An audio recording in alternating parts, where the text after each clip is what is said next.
Place au spécial, on vient de nous informer qu'un séisme a détruit une grande partie de la ville de Tokyo au Japon. Il y a beaucoup de blessés. Nous en reparlerons dans notre journal de 20h. Encore un séisme au Japon? On a l'impression qu'ils arrivent tout le temps au même endroit. Comment ça se fait? Mais qu'est-ce que c'est exactement un séisme? Les séismes, c'est ce qu'on appelle aussi les tremblements de terre. Ah bon? La terre peut trembler? Oui, en quelque sorte. En fait, la surface de la Terre est composée de 12 plaques qui glissent, s'éloignent ou se rapprochent les unes des autres. Ce phénomène est appelé la tectonique des plaques.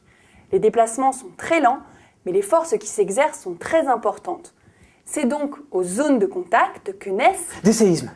Les tremblements de terre sont donc dus au frottement des plaques, les unes par rapport aux autres. Oui, au frottement, et même parfois à la rupture de certaines plaques. Tu comprends maintenant pourquoi les séismes ont souvent lieu aux mêmes endroits.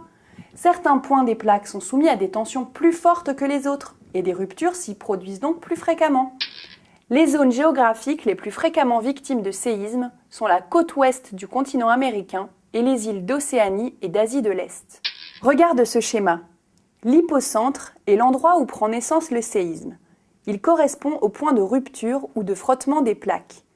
Cette rupture entraîne la formation d'ondes sismiques qui se propagent à la surface de la Terre et transmettent l'énergie du séisme. L'endroit en surface, où elles sont les plus fortes, s'appelle l'épicentre. Il est situé à la verticale de l'hypocentre. Les dégâts causés par les séismes peuvent être meurtriers. Mais c'est terrible, et on ne peut rien faire pour éviter de tels dégâts? Si, on peut prévoir les séismes et leurs dégâts. Les ondes sismiques peuvent être détectées grâce à des signes avant-coureurs. Ah, lesquels? Eh bien, par exemple, les légères déformations du sol dues à ces ondes. Mais alors comment on fait pour détecter ces ondes? On écoute au sol, comme ça? Mais non. L'outil utilisé par les scientifiques pour détecter les séismes s'appelle le sismographe. Mais le plus efficace pour éviter les dégâts est la construction d'immeubles antisismiques, dont les fondations sont assez solides pour résister aux ondes sismiques et ne pas s'effondrer. La puissance d'un séisme peut être mesurée par sa magnitude, c'est-à-dire l'énergie totale qu'il a dégagée. La magnitude peut être mesurée sur une échelle de 1 à 10, appelée l'échelle de Richter. Le séisme le plus violent enregistré au cours du XXe siècle est celui qui a eu lieu au Chili en 1960.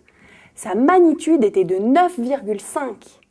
Les séismes sont le résultat des mouvements des plaques qui recouvrent la Terre et glissent les unes sur les autres. Les ondes sismiques transmettent l'énergie du séisme, appelée magnitude, et qui se mesure sur l'échelle de Richter.